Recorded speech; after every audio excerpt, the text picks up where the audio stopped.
Olá, seja bem-vindo a mais uma aula. Vamos ver nesta aula sobre a análise da documentação de habilitação, a qual comprovará que a empresa está habilitada para apresentar suas propostas. Em algumas licitações, a abertura das propostas é invertida, vindo antes da abertura da documentação de habilitação, como é o caso do pregão e da Lei 13.303 de 2016. Habilitação jurídica. Este é um dos itens mais simples. Aqui geralmente irão os documentos de identidade dos sócios, em alguns casos.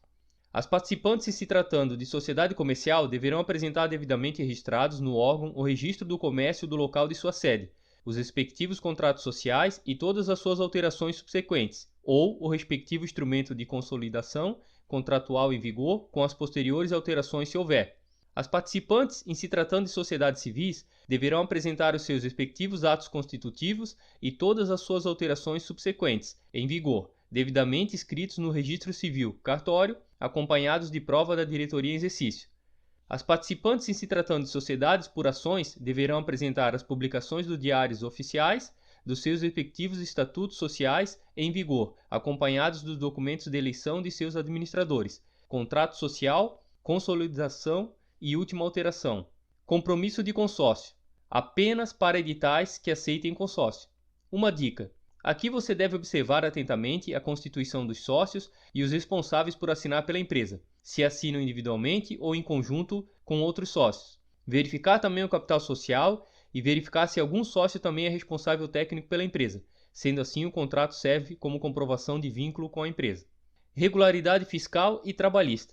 Neste item serão colocados os documentos referentes a Cadastro Nacional de Pessoa Jurídica, CNPJ, certidão negativa de débito federal e INSS, certidão negativa de débito estadual, certidão negativa de débito municipal, certidão negativa de débitos com FGTS, certidão negativa de débitos trabalhistas, certidão simplificada da junta comercial, geralmente para comprovação de ser microempresa ou empresa de pequeno porte e ter direito aos benefícios da Lei Complementar 155/2016 e da Lei Complementar 123 de 2006. Tratando-se de consórcio, os documentos referidos acima deverão ser apresentados individualmente por cada uma de suas empresas integrantes, sob pena de inabilitação do consórcio. Uma dica. Aqui você deve observar atentamente as datas de vencimento de cada certidão e também se as certidões são negativas ou positivas com efeito de negativa.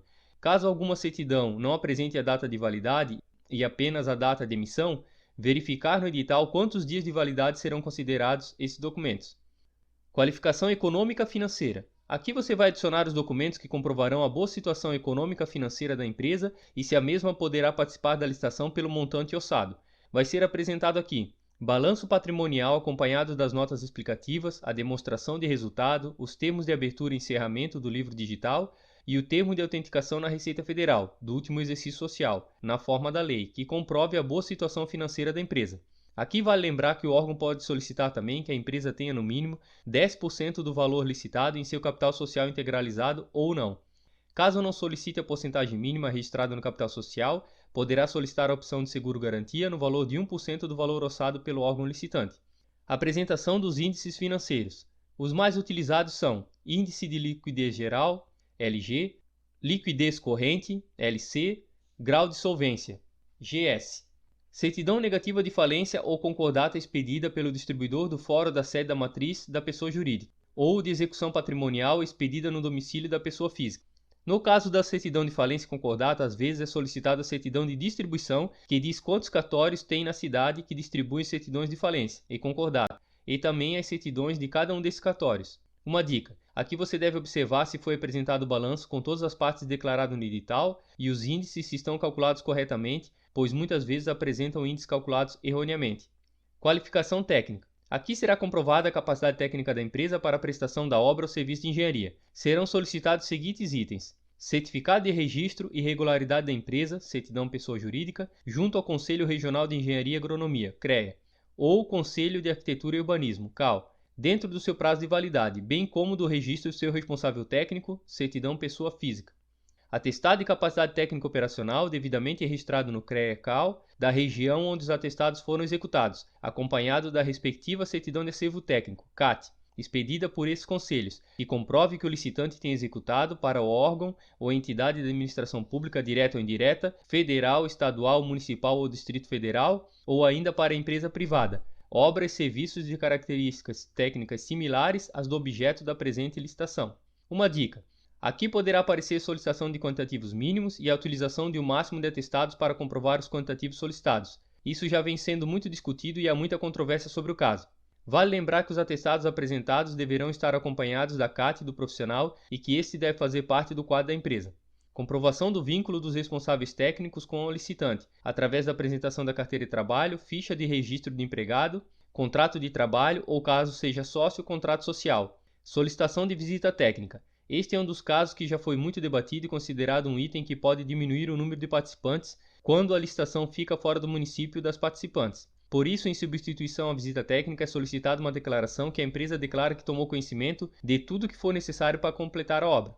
Documentação complementar. Aqui neste item, as solicitações podem modificar muito de licitação para licitação. As declarações aqui solicitadas sempre vêm em anexo, bastando apenas inserir os dados da empresa. Declaração do licitante que concorda com todos os termos e condições do presente edital e dos seus anexos, obtendo para si, sob sua própria responsabilidade, os riscos e ônus de todas as informações que possam ser relevantes e necessárias para a elaboração da proposta e adjudicação do serviço se vencedora da licitação. Declaração de que não possui em seu quadro de pessoal empregado com menor de 18 anos em trabalho noturno, perigoso ou insalubre e de 16 anos em qualquer trabalho, salvo na condição de aprendiz a partir de 14 anos, nos termos do inciso 33º do artigo 7º da Constituição Federal. Declaração do licitante da inexistência de superveniência de fato impeditivo de habilitação nos termos do artigo 32º, parágrafo 2º da Lei Federal nº 8666 de 93, de que não foi declarada inidônea e nem está suspensa em nenhum órgão público federal, estadual ou municipal, conforme modelo. Declaração de enquadramento como microempresa, empresa de pequeno porte ou equiparado, nos termos da Lei Complementar 123/2006, quando for o caso. Declaração negativa de vínculo empregatício com o órgão ou entidade pública. Declaração indicando o profissional que será o responsável técnico da obra. Observação: a pessoa que assinar os documentos exigidos na documentação complementar deverá comprovar que detém poderes para agir em nome do licitante. Muito obrigado e até a próxima aula.